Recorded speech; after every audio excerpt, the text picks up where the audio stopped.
What's up everybody, Channel Pup here, and excited to announce I have finally seen Spider-Man No Way Home, and I'm left kind of wondering, did I dream that? All sounds promising, right? So, I'm gonna say this from the jump, these are just my initial thoughts and they will be spoiler free.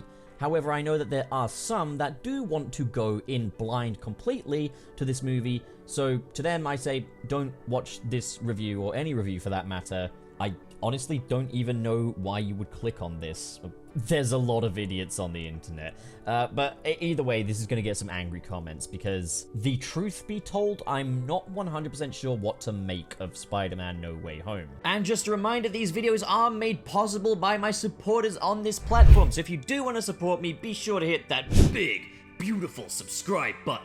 And be sure to check out the Patreon link in the description below. Now, if you haven't seen it yet, rest easy because I seem to be in kind of a minority here. A lot of people are posting on their timelines about how this is the best Spidey movie yet, and I will say this, for the sheer theatrical experience of Spider-Man No Way Home, it's some of the most fun I've ever had in a cinema. That is in part thanks to the friends I was watching it with, couldn't have asked for better company, but also because the film is a total celebration of Spidey's cinematic history. I think it's going to be interesting to see what time does to Spider-Man No Way Home and the overall opinion of this film. I think there's going to be the general consensus when it's first out that it's the best thing since sliced bread, and over time that will kind of change and it will kind of become flavor of the month. Meanwhile, for myself, I think, I'll find more and more things that I enjoy about this film. So over time, I do think my opinion is going to get better, but I can't really speak for now. It's just there's a lot to talk about. I think kind of something I kind of noticed with like the previous MCU Spider-Man films is they get bigger and bigger, but they tend to buckle a little bit under the weight of their own ambition. So, for example, Spider-Man Homecoming, it plays it safe, and it's just a perfect little Spidey package wrapped in a nice bow. Spider-Man Far From Home goes a lot bigger, but a few little cracks start to show here and there, but it's okay, because it is a bigger thing overall. You can kind of forgive there being a few cracks along the way. Moving on to Spider-Man No Way Home, it's bigger again, and more ambitious again, and with that, we've got some very large cracks in here. And whether or not the sheer ambition and what this film is all about makes up for that for you is, that's neither here nor there. Spider-Man No Way Home is a tremendous cinematic experience, but as a film, I don't quite think it holds up under scrutiny. And I definitely wouldn't say it holds up under scrutiny when put next to the other two MCU Spider-Man films. And listen, I'm a huge MCU Spider-Man fan. I'm a huge Sam Raimi Spider-Man fan. Seeing the Raimi villains and Spider-Man throw down, if that's enough to tickle the pickle, then you're gonna have a great time with Spider-Man No Way Home, and I absolutely recommend you see it in theaters as soon as you can, going completely fresh, and you're just gonna have a fantastic time. Throughout this film, I was grinning ear to ear, and then when the credits started to roll, my grin kind of dropped because just some of the sheer implications of this kind of multiverse stuff, it doesn't add up. I do not think for even a second that Marvel Studios have any idea of how they want their multiverse to work. They're kind of just like, anything can happen, fuck the explanations. Like, Spider-Man's grand plan in this film, I'm not going to give anything away, but his grand plan to put a stop to the multiversal shenanigans is a means that's immediately contradicted by its ends, and rendered completely pointless. And there's no explanation whatsoever to say otherwise. I'll talk about that in my spoiler review. I'm not really a stickler for plot holes, but this one is pretty large and has some pretty big implications. It's strange because for the most part, I think up until around about the third act,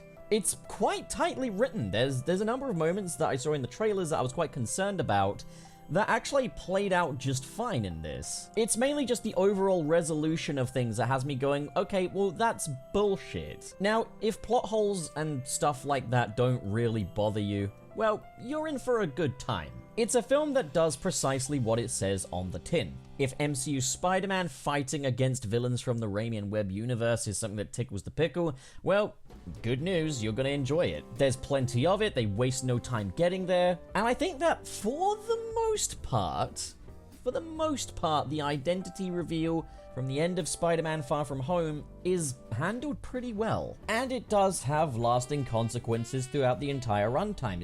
It's definitely not wasted. There are a few small aspects that I do think are thrown kind of to one side for the multiverse stuff, but overall, I think, heck, even some of these consequences that happen here are just pure Peter Parker stuff. And I think Spider-Man fans that are a little more skeptical about the MCU films will be happy to see that this is a heavier film than the previous ones. There's some seriously emotional stuff going on. I think where the film really shines is the character stuff. The interactions between all of the characters from all of these different universes, and Peter Parker's plan before the resolution. It's all really well executed.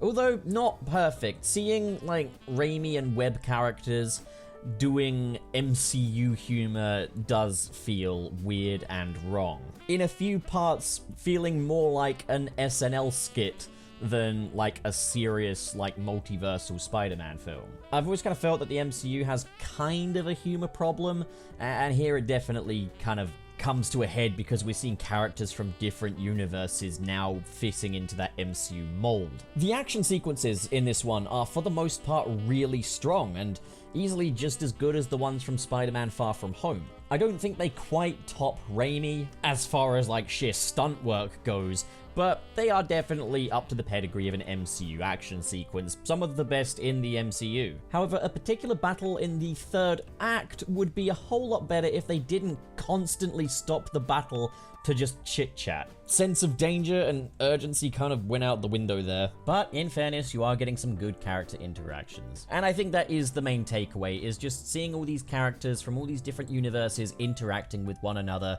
It's great stuff. Also, the Doctor Strange mystical stuff, really cool, but there are some moments that really do cheapen Doctor Strange's powers. Moments that'll have you saying, damn, it's that easy?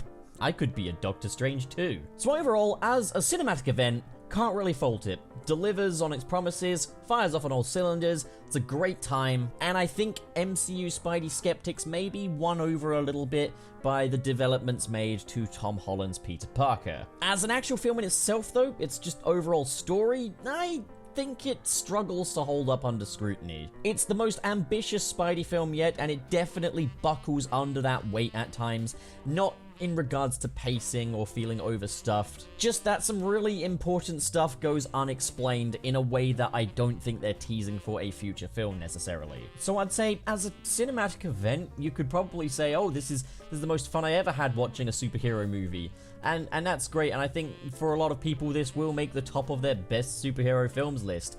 Personally, I feel that with the cinematic experience. I'm very conflicted with this. Just by design, by the sheer nature of what this movie is, it's impossible not to be excited by it. And for the most part, it does it really well. But where the cracks show for me, they are some pretty big cracks, like very wide gaping ones that do kind of risk swallowing up large parts of the film. I will elaborate on that stuff in the spoiler review. For now, it's a must-see. For Spider-Man fans, it's a must-see. See it in theaters. You're gonna have fun. You're gonna have an experience like no other. It's fantastic from that perspective. It's pure popcorn entertainment. And if you just get caught up in all of the spectacle of it, you're going to have a great time. I sure as hell did. I absolutely recommend you go see it.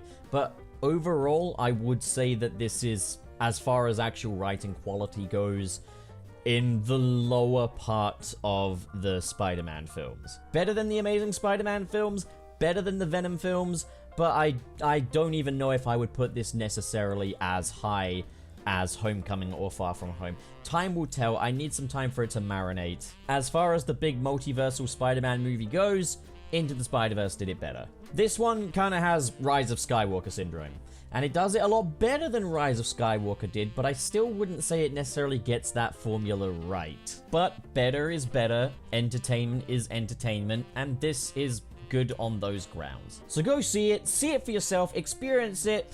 Seeing this is like getting a vaccination for spoilers. Go get vaccinated. I mean that in both ways. Yeah, what a weird movie. To summarize it, my subjective enjoyment of this movie is through the roof. The quality I personally find pretty questionable. There, I think that's quite a fairly easy way to say it, I guess. Yeah. So what do you guys think? If you enjoyed this video and you want to support more like it, be sure to hit that big, beautiful subscribe button. And of course, in the description below are links to different social media feeds, including the Patreon. If you're feeling extra generous, like the following people, who are JK Strife, Marcus Ward, Sirius the Skeptic, Biotinarts, Mr. SP, David 20 Covers, Sergio, George is Lost, Legendary Ray Ray, Cheesemaster769, Adam Myers, and Fayalan Schwarzentraub. Thank you guys, you are the best of the best, but as for the rest of you, thank you so much for watching, guys, and have a great day.